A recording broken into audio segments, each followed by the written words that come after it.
Hello everyone, welcome to the scholars.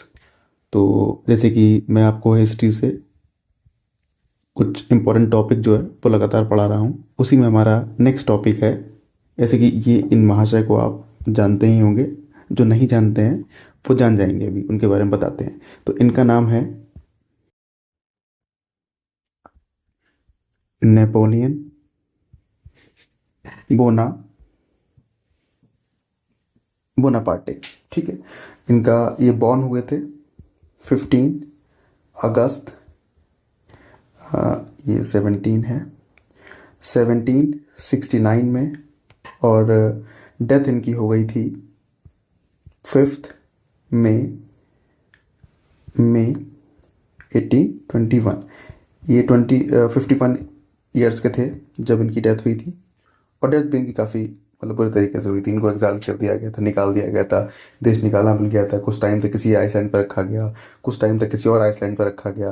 तो last में इनको यहाँ पर बहुत मतलब ट्रैवल किया गया, क्योंकि ये अपने टाइम पे लगभग 17-18 वॉर्स लड़ गए थे, जिसमें क्या बोलते हैं लगभग 70-80 लाख, 70-80 लाख या कह सकते हैं 7-8 जो मिलियन जो सोल्जर्स थे, पीपल थे, वो डेड हो गए थे।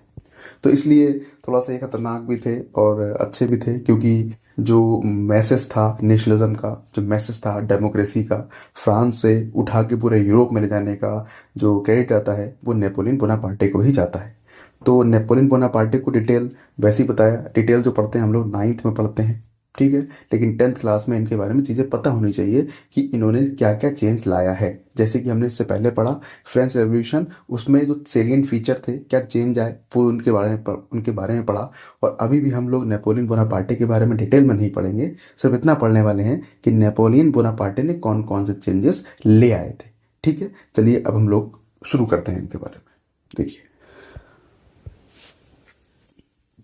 सबसे पहली चीज़ तो ये, इन्होंने फ्रांस में रूल किया है 1799 से लेके 1815 तक। 1815 में पता ही है कांग्रेस ऑफ वियना हुई थी आप लोगों को, ठीक है। उसके बाद होता क्या है, ये सबसे इंपॉर्टेंट चीज़ जो लेके आए थे उसको बोलते हैं नेपोलियनिक कोड या फिर सिविल कोड 1804। और मेरे हिसाब से तो इसमें कह सकते हैं कि 80% जो थिंग्स थी वो कैसी थी, वो पॉजिटिव थी, लेकिन बस 20% जो चीज़ें थी वो निगेटिव थी, जिसकी वजह से क्या हुआ, ये हार भी गए थे लास्ट में आके। तो वो क्या है सब मैं आपको बताऊंगा। तो पहले जो पॉजिटिव चीज़ें हैं, जो उन्होंने अच्छा काम किया है, उसके बारे में जान लेते हैं, ठीक है। तो इसमें पहला पॉइंट अगर आप लिखने जाएंगे, सिविल कोड 1804 में क्या हुआ था। सबसे पहले देखिए, सबसे पहले तो इन्होंने क्या दी थी लोगों को, equality before law. Equality before law ये काम किया था लोगों के लिए, क्योंकि लोग इससे पहले स्लेव्स थे, नौकरों की तरह काम करते थे, कोई वर्किंग आवर नहीं हुआ करते थे, कोई फंडामेंटल राइट्स नहीं हुआ करते थे। अगर किसी नोबल से आ रहे हैं, एरिस्टोक्रेसी से आ रहे हैं, आपने कुछ किया है तो आपको माफ़ कर दिया जाएगा, लेकिन अगर आप पीजेंट हैं तो आपको माफ़ नहीं किया जाएगा। तो ये उन्होंने एक अच्छा काम यहाँ से किया था।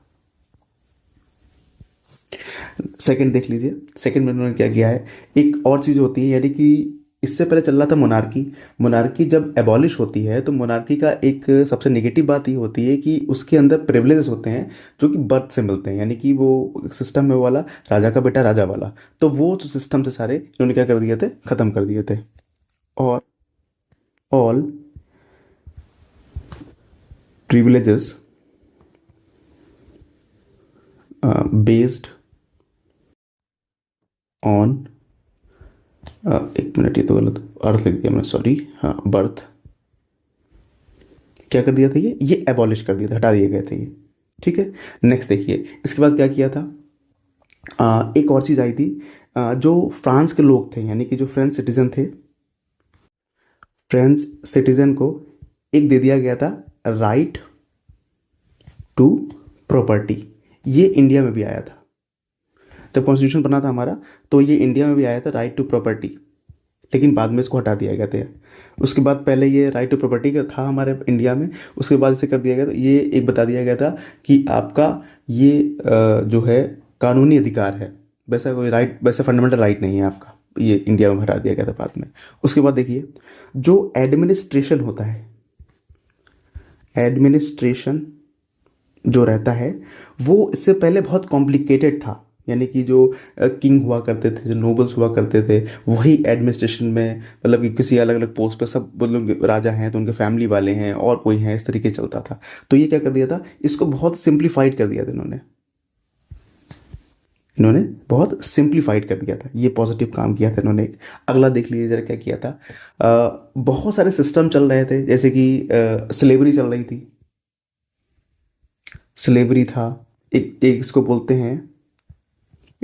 हैं सर्फडॉम, सर्फडॉम यानी कि स्लेवरी, यानी कि जनरेशन्स जो हैं, अगर हमारे यहाँ स्लेव हैं तो वैसे आपके जो बच्चे होंगे वो भी हमारे यहाँ स्लेवरी करेंगे, उनके जो बच्चे होंगे वो हमारे यहाँ स्लेवरी करेंगे। इन सब क्या कर दिया था, एबॉलिश कर दिया था, हटा दिया था।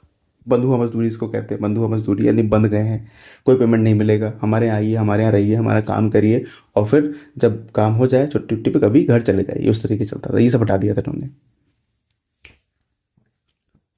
और समझ लीजिए जो एक बहुत अच्छी बात हुई थी, जो ट्रांसपोर्ट था, ट्रांसपोर्ट एंड जो कम्युनिकेशन था, उसकी जो भी सर्विसेज थी, यानी कि जो भी सर्विसेज थी वो क्या हो गई थी, बहुत ही बेस्ट कर दी थी इन्होंने, मतलब पॉजिटिव पॉजिटिव, बहुत ही अच्छी क्या कर दी थी, बहुत अच्छी कर दी गई थी। ठीक है। उसके बाद देखिए, आई थिंक 6 पॉइंट लिखवा दिए, इतना ही पॉजिटिव उन्होंने किया था, ये काफ़ी, ये सारा पॉजिटिव था। यानी कि और एक और चीज़ या जो याद आ रही है मुझे, तो जो करेंसी थी, करेंसी के हालात ये थे, ऐसे एग्जाम्पल के लिए समझ लीजिए, अभी आप उत्तर प्रदेश में खड़े हुए हैं, उसके बाद मध्य प्रदेश में पहुंचते हैं तो यहाँ करेंसी कुछ और चल रही है, मध्य प्रदेश में करेंसी कुछ और चल रही थी, क्योंकि आप जानते हैं कि यूरोप के अंदर बहुत सारी कंट्रीज है। तो उसमें होता क्या है कि चीज़ें जगह जगह, मालूम पड़ा आप 100 किलोमीटर चल जाएंगे तो हो सकता है करेंसी बदल जाए वहाँ की, यानी कि वहाँ अलग कोई करेंसी चलती होगी, यहाँ आपके यहाँ कोई अलग चलती होगी, मेजरमेंट आपकी अलग चलती होगी, वहाँ अलग चलती होगी। तो ये सब क्या कर दिया था, मेजरमेंट थी जो मेजरमेंट थी, ये क्या कर दिया था, म्यूचुअल कर दिया था, म्यूचुअल कर दिया। इससे क्या हो गया था, जो बिजनेस वगैरह थे वो काफ़ी अच्छे तरीके से रन करने लगे थे। अब इनका एक सबसे बड़ा निगेटिव समझने की कोशिश करिए, निगेटिव है इनका, जो निगेटिव है रेड से लिख देता हूँ मैं। इनका जो निगेटिव है, एक समझ लीजिए, निगेटिव ये इसलिए थे क्योंकि इन्होंने क्या कर लिया था, जो सारी पावर थी, जो मिलिट्री की जो पावर थी, सारी पावर थी किसमें, अपने आप में, यानी कि हिमसेल्फ, अपने आप को ही क्या कर लिया था, पावर इन्होंने दे रखी थी। यानी कि एक तरह से क्या हो गया था, ये बाद में क्या, स्टार्टिंग में क्या थे, यानी कि स्टार्टिंग में ये मसीहा लग रहे थे। ऐसा लग रहा था कि मतलब जहाँ जहाँ पे ये जा रहे थे वहाँ वहाँ पे क्या हो रहा था, मोनार्की हट रही थी और लगातार क्या, डेमोक्रेसी आ रही थी। तो एक टाइम पे मसीहा हो गए थे, लेकिन जब पावर इनके दिमाग पे चढ़ गई, यानी कि पावर चीज़ ही ऐसी होती है, अगर दिमाग पे चढ़ जाती है तो क्या हो गए, फिर ये बाद में डिक्टेटर हो लिए, ये बाद में तो कह सकते हैं क्या, ये बाद में ऑपरेसर बन गए थे।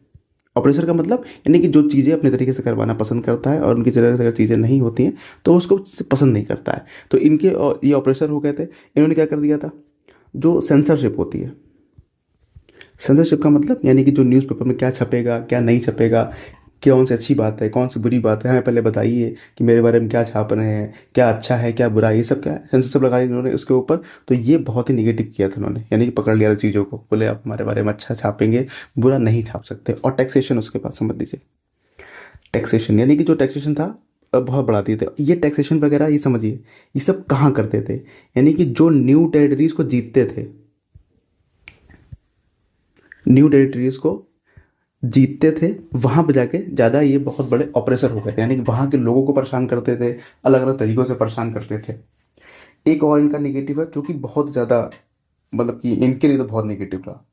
उन्होंने क्या कर दिया था, मिलिट्री सर्विसेज को क्या कर दिया था, मैंडेटरी कर दिया था, मिलिट्री सर्विसेज को मैंडेटरी कर दिया था। यानी कि उन्होंने ये कहा था कि हर घर से मिलिट्री में आपको जाना ही जाना है, कोई बहाना नहीं चलेगा, आप जाना पड़ेगा, जाना पड़ेगा, जाना, मतलब कि ये रूल निकाल दिया था, अगर कोई नहीं जा रहा है तो उसको वायलेट कर रहा है और उनको तुरंत क्या होगा, जो भी रूल्स रेगुलेशन होंगे उस हिसाब से उनको पनिशमेंट वहाँ पे दी जाएगी। तो एक बार ध्यान से देख लीजिए, ये पॉइंट्स वो हैं जो आप एग्जाम में सीधे लिख के आ सकते हैं इनके बारे में। एक बार ध्यान से देख लीजिए, ये नेपोलियन है, ठीक है, इनका जो बर्थ ये है, डेथ इनकी ये है, 51 ईयर्स के थे यहाँ पे, फ्रांस में 1799 से 1815 तक रहते हैं। और यहाँ पे इनको जो कंजर्वेटिज्म होते हैं, यानी जो कंजर्वेटिव्स होते हैं वो इनको हरा देते हैं यहाँ से। तो नेपोलियन कोड सबसे बड़ा रिफॉर्म इनका 1804 का नेपोलियनिक कोड या फिर सिविल कोड रहता है। इसमें 80% मुझे पॉजिटिव दिखाई पड़ता है, 20% निगेटिव दिखाई पड़ता है, जो चीज़ें उन्होंने अलग बाद में इस तरीके से कर दी थी। तो ये देखिए, ये लिखा हुआ है, आप इसको फेयर कॉपी पर लिख लीजिएगा। और ये डायरेक्टली वो पॉइंट है जो आप अपने एग्जाम में जाके लिख सकते हैं, ठीक है। तो ये हमारा टॉपिक यहाँ पे ओवर होता है, और इसके बाद नेक्स्ट कोई टॉपिक जो अच्छा लग रहा होगा इस वाले चैप्टर में से वो मैं आपके लिए लेके आ जाऊंगा। तब तक के लिए थैंक यू ऑल।